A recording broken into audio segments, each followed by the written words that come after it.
Screen share coming through, okay?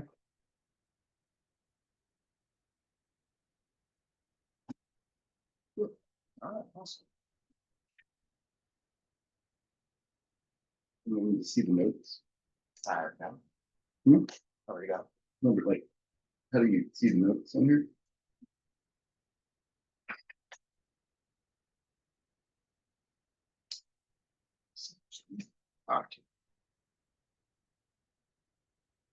All right. Good afternoon, everybody. Started in just about one more minute.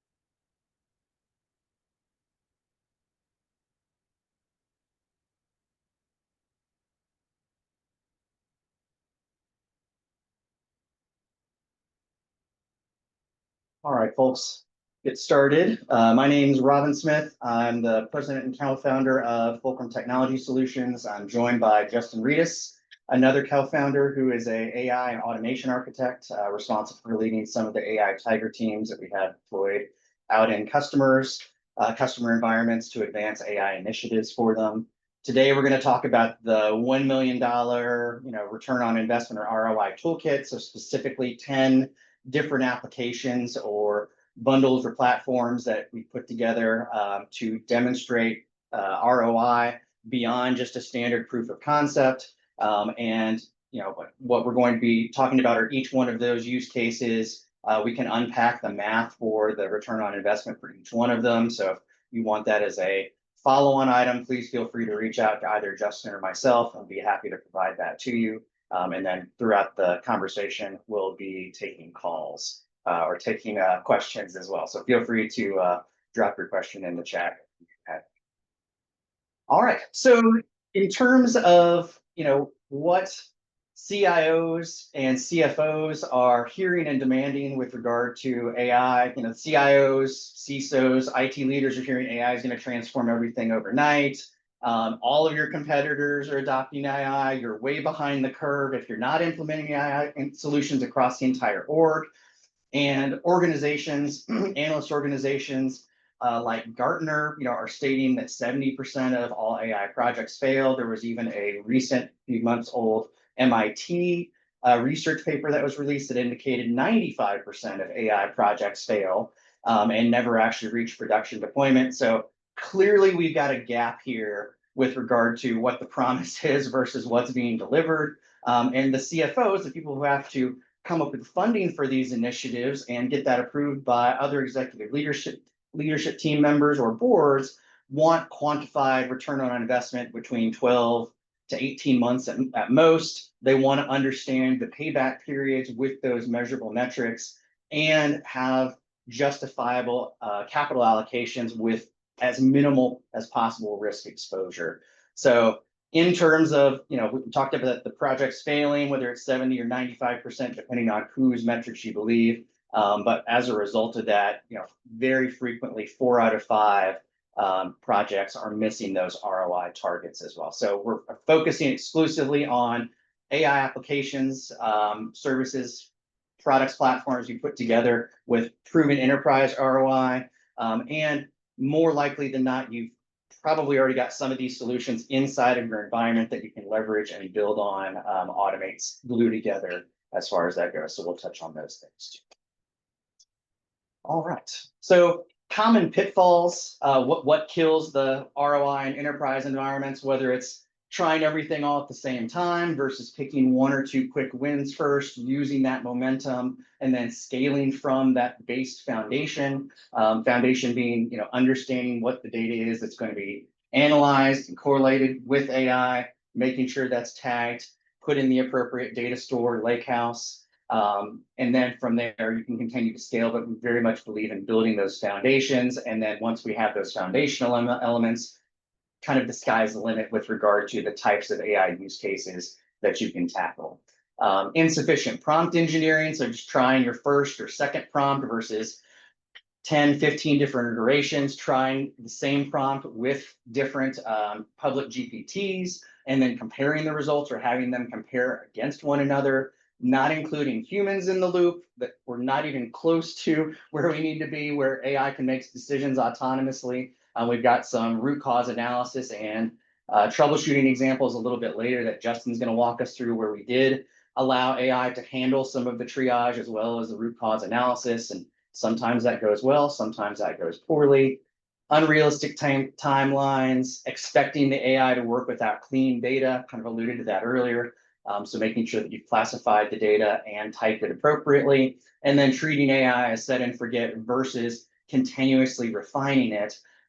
Those are all ways that we've seen momentum be lost and projects get stalled along the wayside. So again, starting with one or two small focused use cases, proving that return on investment in 30, 60, 90 days with measurable KPIs and metrics, using that to scale, and then continuously measuring the outputs such that you can make course changes or adjustments as necessary too. But absolutely want humans in the loop to monitor prod, SMEs reviewing outputs, tracking drift, using kill switches if risks or errors spike, even creating AI readiness gates with an executive control tower. So no launching into production without data health, ensuring that the prompt quality is there, that we've gone through change management, we understand the 90-day KPIs from our proof of concept or proof of value, and we have a rollback plan. So all ways that we can address numerous pitfalls, but these are things that we've seen over and over again bring things to a screeching. In terms of how we're calculating ROI, we realized when we proposed doing this presentation that there was going to be a lot of naysayers and folks that might be watching this who wanted to poke holes in the math itself. So what we wanted to do is demonstrate how we're calculating ROI, whether it's hard savings or soft savings. But if we're starting small and picking one or two use cases, then the majority of what we're going to see in the first $1 million is going to be a balanced mix, 60-70% hard savings. That's FTE redeployments, that's vendor optimization, that's cutting incidents, whether they're security or IT performance and availability, avoiding hires. And then the remainder of that other 30 to 40%, that's going to be more soft savings, a little bit tougher to quantify. That's more throughput for your folks, less disruption, less user impact.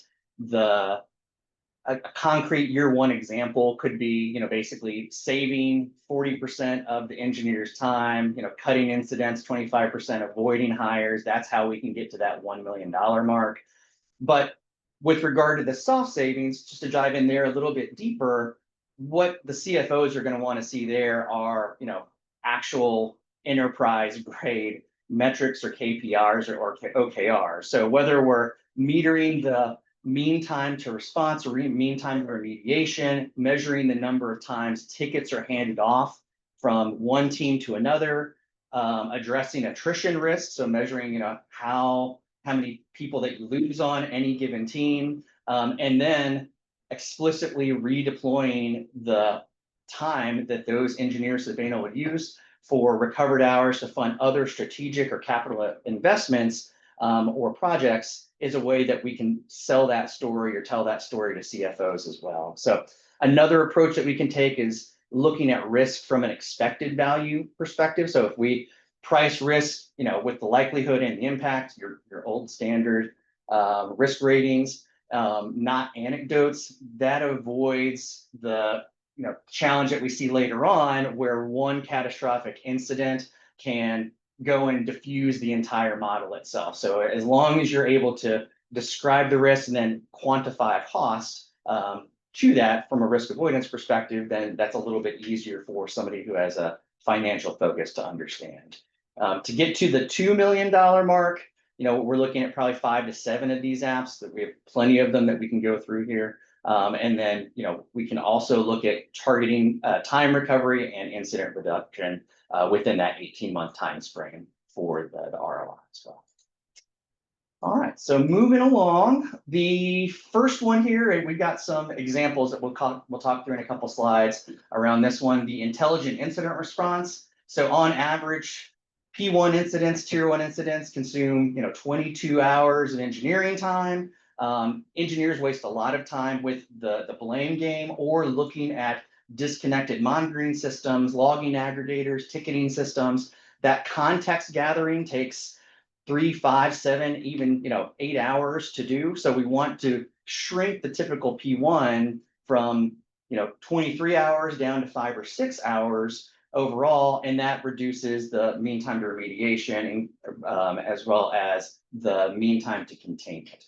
So the business case here is automated log correlation, using AI to handle the root cause analysis from a bias-free perspective, and then also removing any of the bias that you see that's introduced by vendors. So let's say that you have an issue where you have to call a vendor in, open a attack case and whatnot. More often than not, what we've seen is they're going to go and point fingers at other vendors. That's just another time wasting exercise overall. So, and introducing a way to look at these from a bias-free perspective counters confirmation and political bias. So those decisions stay evidence-based, especially under pressure. And the vendor agnostic troubleshooting layer, that allows us to use, a single or a small set of RCA playbooks across legacy, cloud, and hybrid stacks without a need for product-specific expertise across the entire team. So rather than relying on one guy who knows one tool or a set of tools, you can democratize that a little bit and gain some of this back from a time savings perspective. Justin, anything you want to add? This one? No. Okay. All right. Okay. Number 2, automate autonomous vulnerability management. And this is something that we've been playing with throughout the last couple of years, to be quite candid with you. And the vulnerability management or exposure management or attack surface management platforms fairly agnostic here.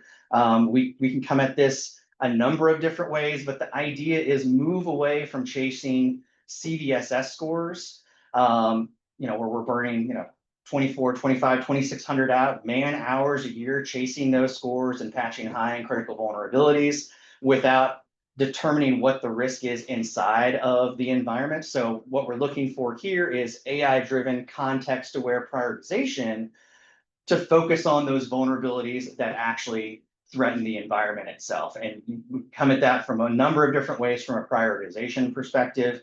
The easiest way to start certainly is to stack rank your tier 1 services or applications, tie those back to the critical vendors themselves, and then set up almost a watch list, as it were, for those vendors inside of your favorite AI, whether it's public or private. Make sure that those things are getting bubbled up and you have some third-party context to correlate the CVEs against as well. But the idea is that AI is able to reduce that triage noise by about 70%, automate the coordination as well as the correlation portion of things. And then if you want to, what we've seen for the more advanced enterprises is automating the remediation orchestration. And this can be done with tools like Tanium, like Intune as well, whereby you handle the scans, you identify the patches that need to be pushed out, and then the patch management system handles that process for you, as well as any of the dependencies with rollback and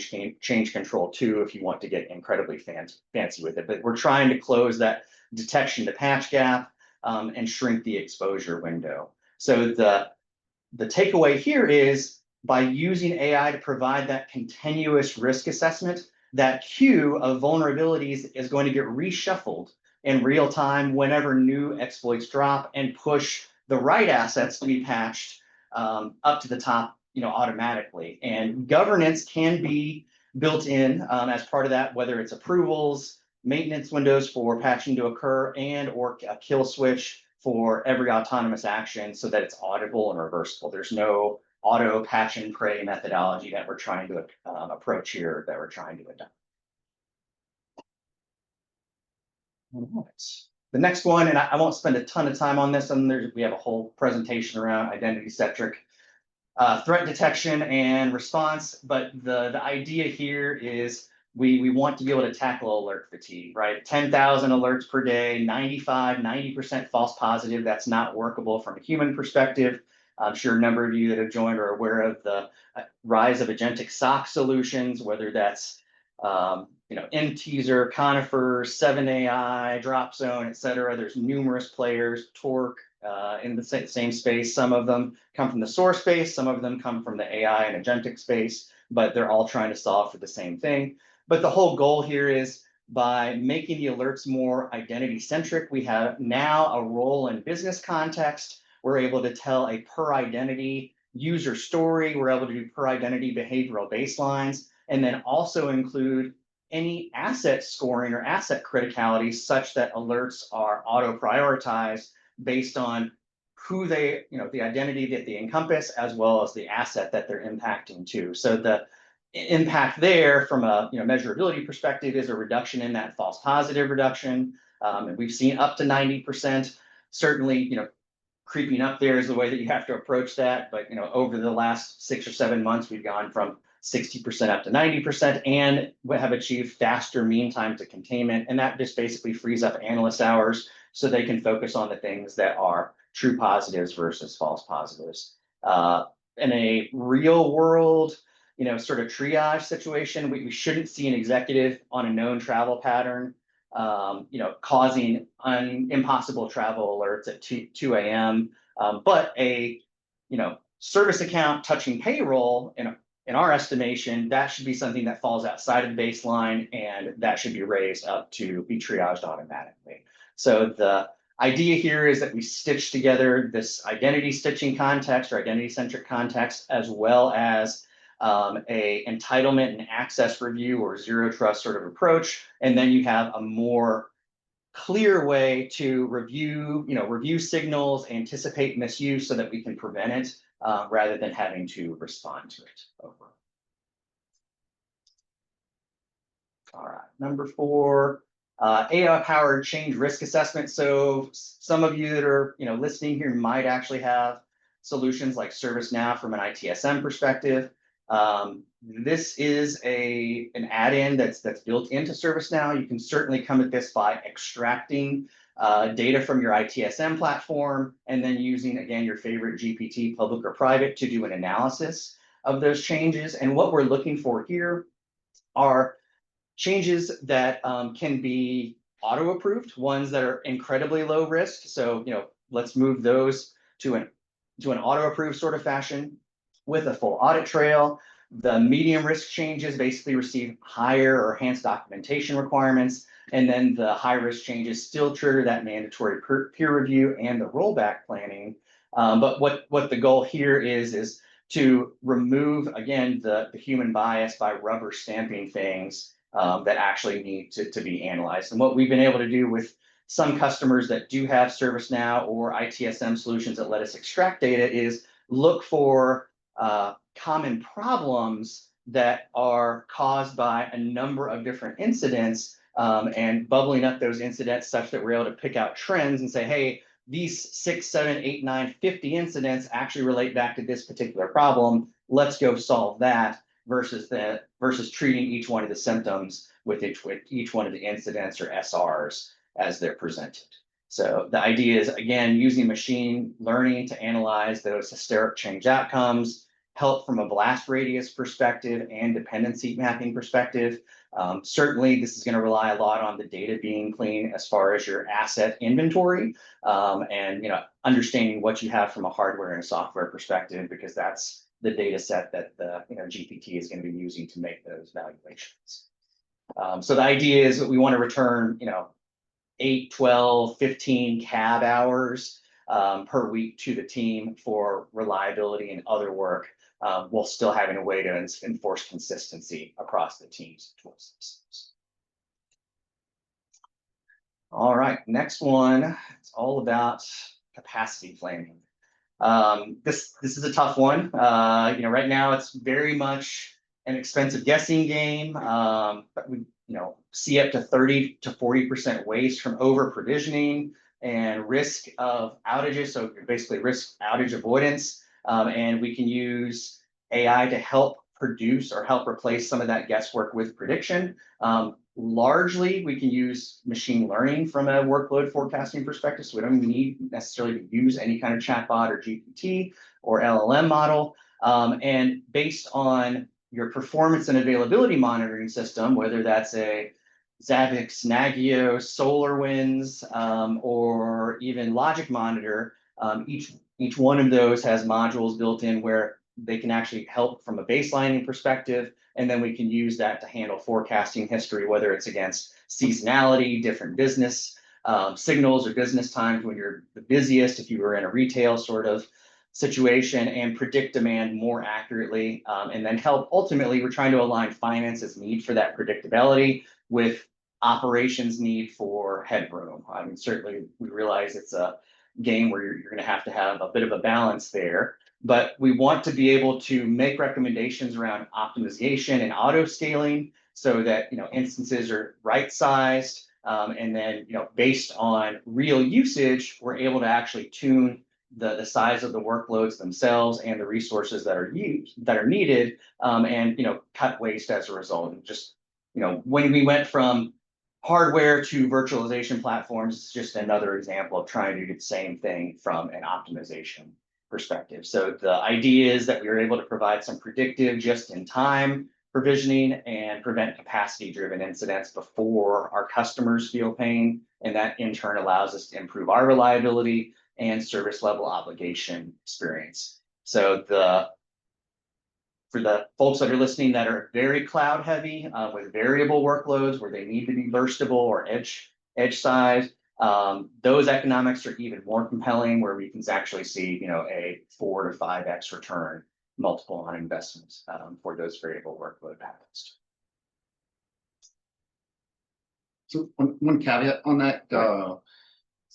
So I agree, the machine learning is more applicable to the capacity planning, but you could use the chatbots to actually help you do the machine learning setup. Be like, help me create a Jupyter notebook that does probability predictions without having to know anything at all about machine learning.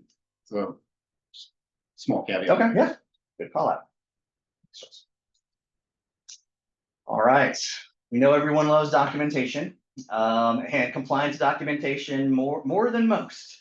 So whether you have a dedicated GRC team or you're having to split roles between an engineering and GRC analyst to help answer compliance requests, whether they're security questionnaires, audits, assessments, client requests that have to do with security compliance.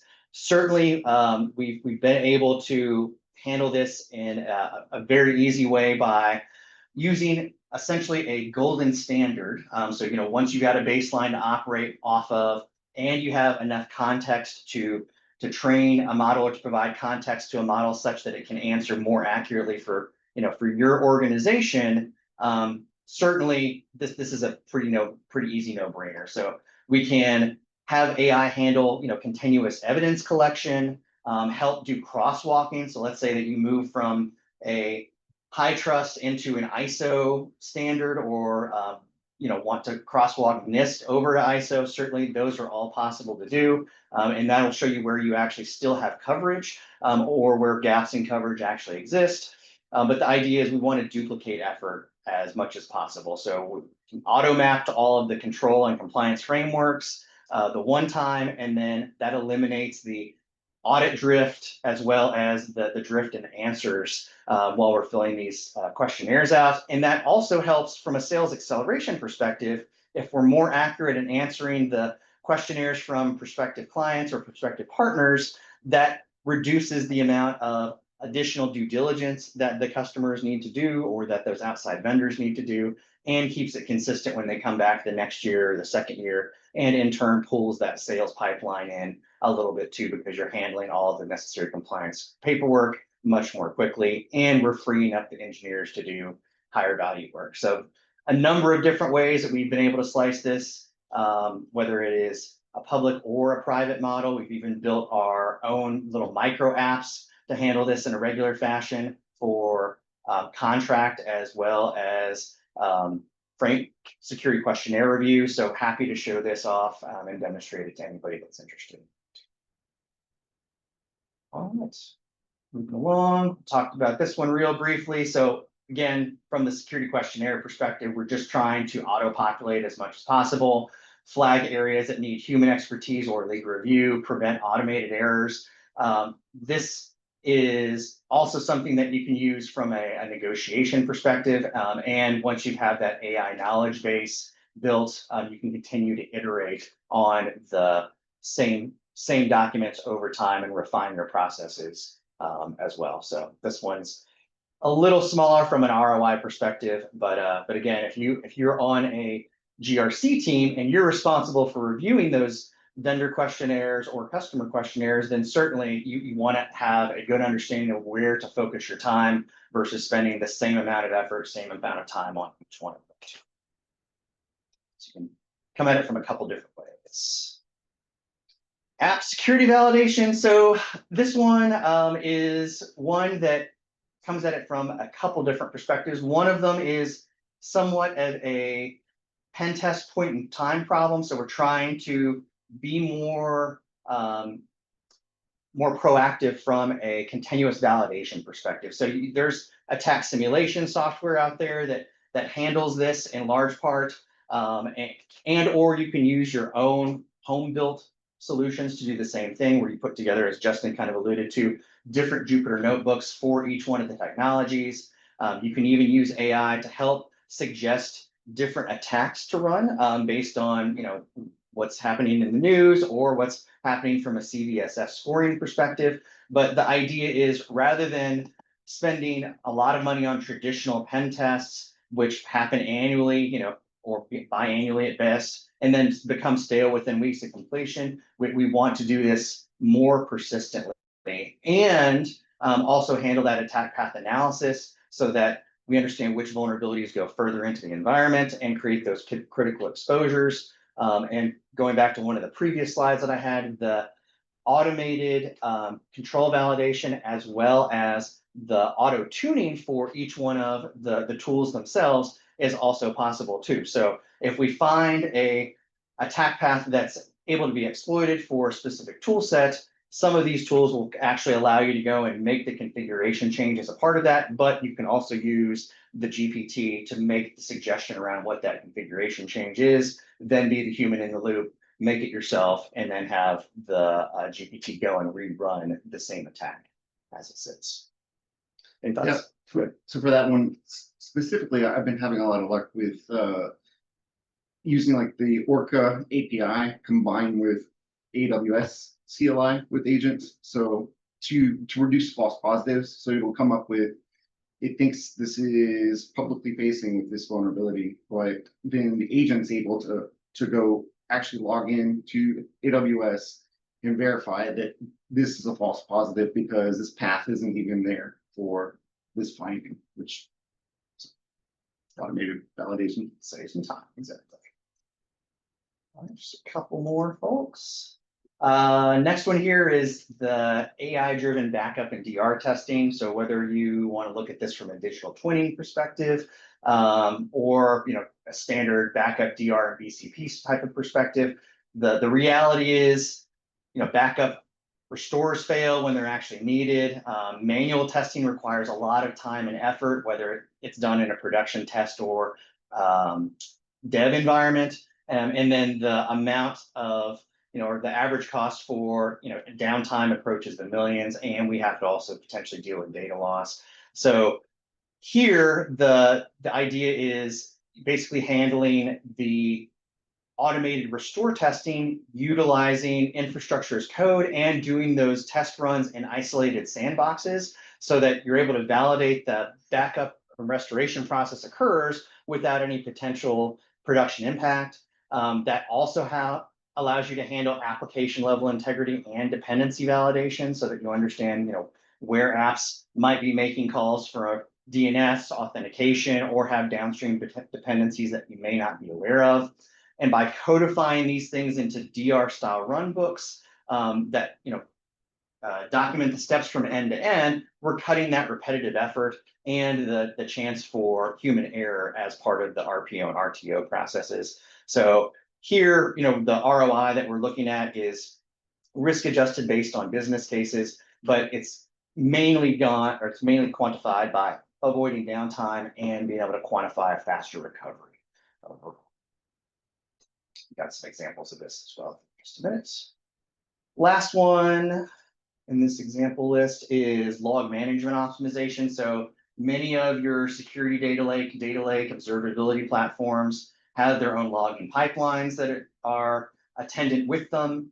Certainly there's the concept of paying more and more for ingestion constantly, and the pain point of having to pay for that ingestion without actually realizing value from pulling logs in that may never actually be looked at by humans. So whether you're utilizing off-the-shelf solutions like Cribble or Cloudera, or using built-in solutions like Databricks and their vector solution that sits inside of their platform, numerous ways to handle log management optimization. Again, Justin, his example around Jupyter Notebooks, we could actually handle this ML-based log classification in that fashion. If your platform has the ability to support ML jobs, certainly we can plug libraries in and have the platform natively do some evaluation. But the idea is moving to either a multi-slim or smart tiering type of model where the data stays where it needs to until it needs to be searched. Only the things that need to be ingested, whether it's active cases, alerts, enrichment data, and identity data, that goes into the main case management solution. But what we want to do is be able to put together a smart tiering solution such that hot storage is used for active investigations, might be kept around for 30 to 60 days. Warm could be nearline, still searchable, still very easily searchable, might take a little longer. And then cold, would have to be restored from some sort of archive, whether it's blob storage or AWS S3 buckets using something like Glacier. But the nice thing about using AI from a log management perspective is the challenge that we've traditionally had with being able to write regex and understand which fields need to be parsed. Now we can use natural language processing or natural language queries to help us with that and identify the fields that need to be parsed, the regex that we need to handle that parsing, and then also intelligently how to do the routing either dynamically or based on rules themselves and a policy itself. So the idea is we want to be a little bit more intelligent about that, and then other solutions are starting to surface such that we're able to pick out anomalies inside of the log stream itself, push those into the relevant data store, and then push the other fields, the other log events into cold, frozen, or warm storage instances. Thoughts there, Justin? All right. Again, we have calculators for each one of the ROIs here, so happy to provide that. But just a little table for all 10 of them that we covered: implementation times, ROI payback, and then best fit for just to give you sort of an indication of where you could get started. But the total portfolio value is about $8.8 million. Again, subject to discussion, and happy to share those calculators with you. So. All right, Justin, I want to turn it over to you so we can talk about how we've used AI to handle bias-free RCAs, and then a couple other items after that. Right. So for the next few slides, I'm going to focus on use cases that involve local agents. So we found that many of our customers have access to these CLI-based coding assistants with their AI subscriptions, but they're underutilizing them because they assume that they're just for coding. So this would be like Codex with ChatGPT, Q with AWS, Cloud Code with Anthropic. Copilot just released their CLI version for the GitHub Copilot, Gemini. So by enabling these agents with access to APIs, we've found that they are extremely powerful for a number of use cases. So as an example, one customer, they've hooked up CrowdStrike, AWS, Sneak, GitLab, Orca, all to these agents, and it's helping them with step ones, investigations, et cetera. So in this specific example, there was a system that got resized, And after it was rebooted after the resize, it would not come back up. And so everyone assumed that the resize had done it, but by letting the agents do some of the investigation, it was able to definitively prove that somebody had modified the file system tab to an incorrect file system type. And that only came into play after the reboot and had nothing to do with the resize. So the bias obviously was what changed last. That's probably it. And had people looking at the wrong thing, basically. Got it. There's one. Okay. So similar, another way to use these agents is, so most of the major tools that you're using, if there's a problem with it, the support wants you to do a support roll-up, right? Where it grabs everything that's relevant, all the logs that are relevant, puts it in some kind of like tar-gz zip, and lets them run their tools on it. So in this example, there was a deployment that was being blocked by an F5 issue, and our person on the project, that wasn't really his specific area at all. But by getting that the quick view for F5, which is their support rollup, he was able to put it through AI and have the actual fix within minutes, because it was able to go through these logs intelligently and provide the solution.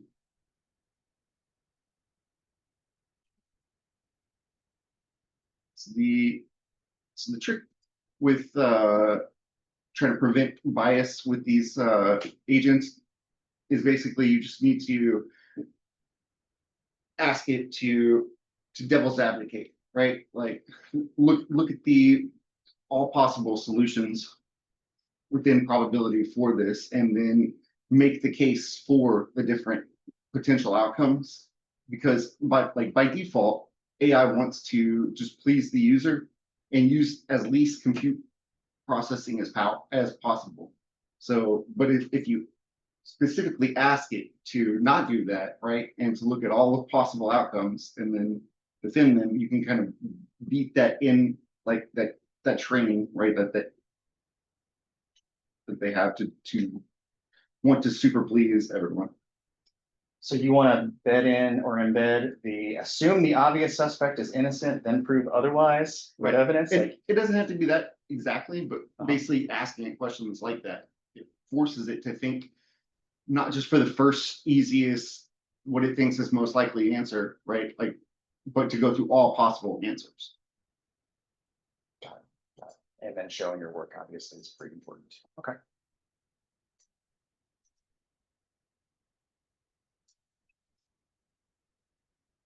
Right. So for the production safety, right, it's not so much like how you're asking it, just about being specific about what you're asking for. Like if you just consider the AI like a junior team member, right? And they're about to work on something in production, you're going to tell them, hey, you need to make a plan. You need to make sure you have a backup. You need to make sure you test, verify, and then document everything that you did. Like the basic things we all know what we need to do when dealing with production. By just making sure you ask for all of these, it can knock all those out and skip the mistakes that you hear about in the news, where people get their database wiped out by AI, etc. So those kind of asks can be templatized in instruction files for agents, or in like projects, custom GPTs for the web-based AI. Yeah, this is where it's important to get the SMEs involved, to be the human in the loop, verify outputs, detect drift, and then go back and update the prompt systems. Absolutely. So one thing people are probably wondering right now is, like, how could you trust agents to be using all these APIs? So one rule of thumb that we have is, so there's something called YOLO mode, or some equivalent of that for most of these agents, which basically lets you auto approve things it's going to do. You just never want to combine that with read-write access. So I recommend people starting out with setting up read-only API access to all of these tools. Because at that point, you can basically let the agent go wild, be like, I don't even need to approve it. You can go look at anything you want, but it's only read-only access, right? Same thing with if they're working on like files locally, just never let it do that with something that hasn't been backed up or versioned or committed, because that, again, that's how you end up with leaving production data or whatnot. So rule of thumb. All right. So here we've just got a couple different paths to that $1 million ROI. Two validated playbooks. One is sales led for revenue acceleration. The other one is ops led for cost and efficiency gains. You can kind of choose your favorite based on your driver here. The change risk assessment, the security questionnaires, that's something that's universal. So those two combined, we're up over that $1 million.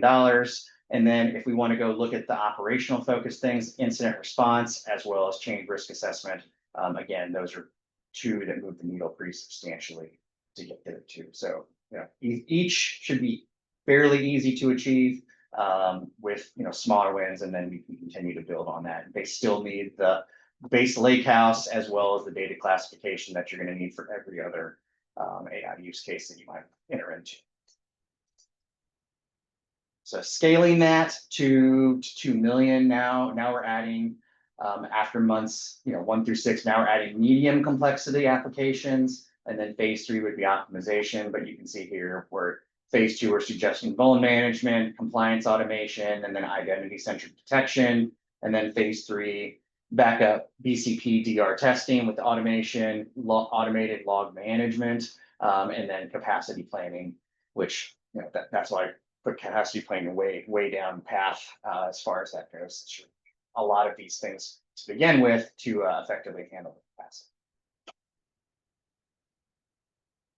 All right. So it's all about people, process, technology, or process culture and technology. So we've got it broken down here. The technology is only 30%, so certainly the minority part.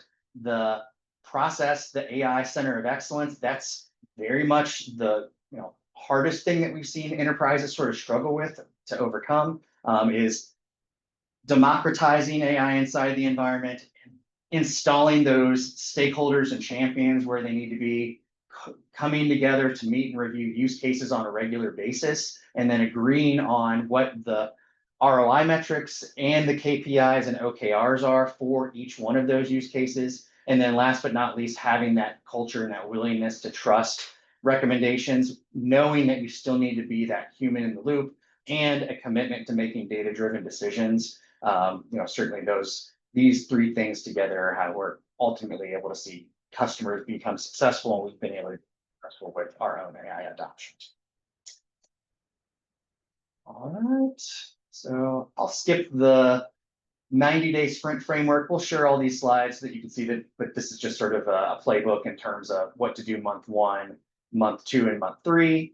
And then I'll skip just a little bit further ahead and talk about the risk mitigation framework. So, we're rightfully looking at AI implementations from a security, risk, compliance, accuracy, and operational risk perspective. So, from a security and compliance perspective, the data leakage to public models is certainly a concern that we've all seen. There's been numerous, public news leaks around things getting put out into ChatGPT that were not supposed to be there. I think New York Times was one of the data sets that was actually floated out there. But that's an instance where deploying private AI instances makes a lot more sense, or implementing data anonymization for sensitive information, or scrubbing. You can even use AI to help with scrubbing prior to using a public GPT if you wanted to. And the chip makers and Google as well are starting to produce on-premise hardware such that you can run some of these public models within your own data center using their hardware, their appliances. So that's kind of where we're moving from a private AI instance. The operational risk, certainly, as everyone goes and looks at AI tools that are built into solutions that they already have, We have now, this tool sprawl or this AI sprawl, and the challenge that we've got is for those COTS applications, understanding what the models or what the solutions are or services are that are running behind the scenes, whether it's ChatGPT, Gemini, Copilot, et cetera. Some of these SaaS solutions are actually running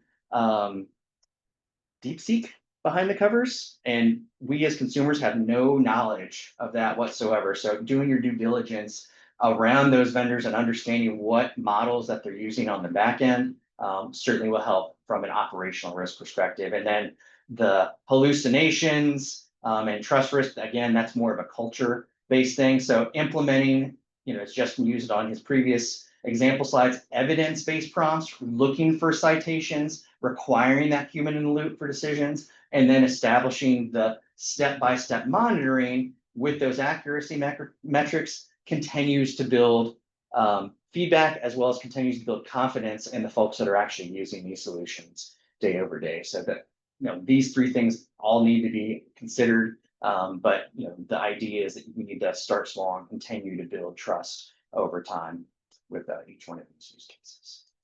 So part of this, like one area that everyone should look at is their DLP rules attached to AI categories.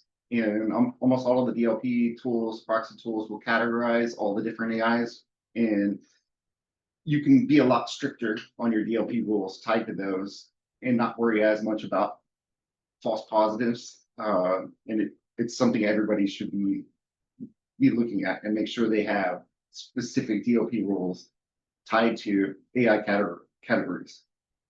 That would be in your SASEs, your next-gen firewalls, your web filtering solutions, and your traditional web email endpoint DLP solutions. Exactly. And, okay. Yep. Cisco umbrella for sure. Yep.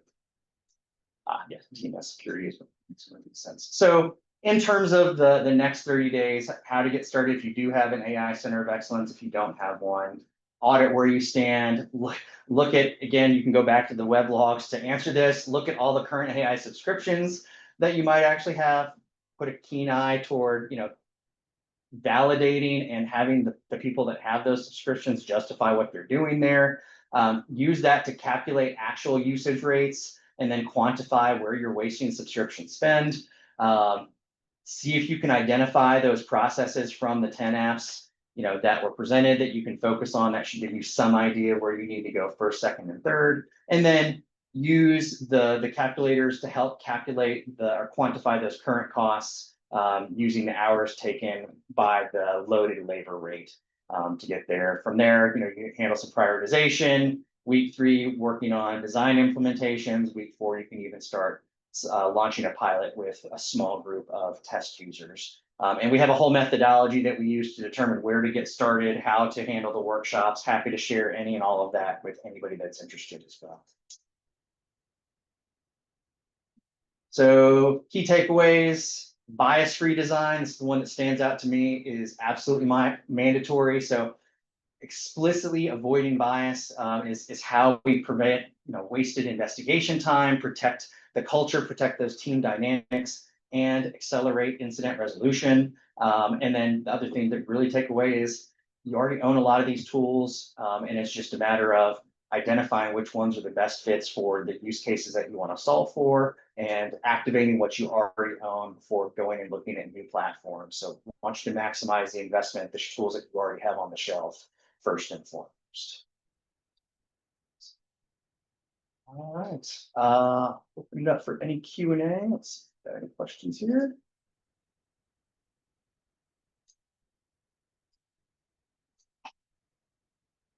Questionnaire helper.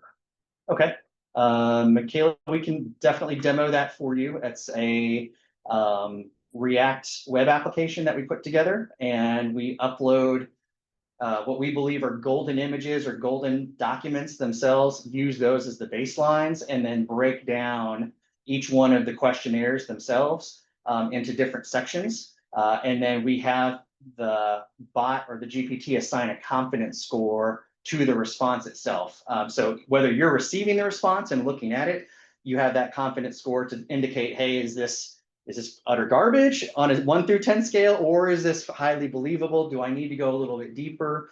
So that's how we actually handle the evaluation of those subjective answers. But we can break that down with any document type. So happy to talk about that.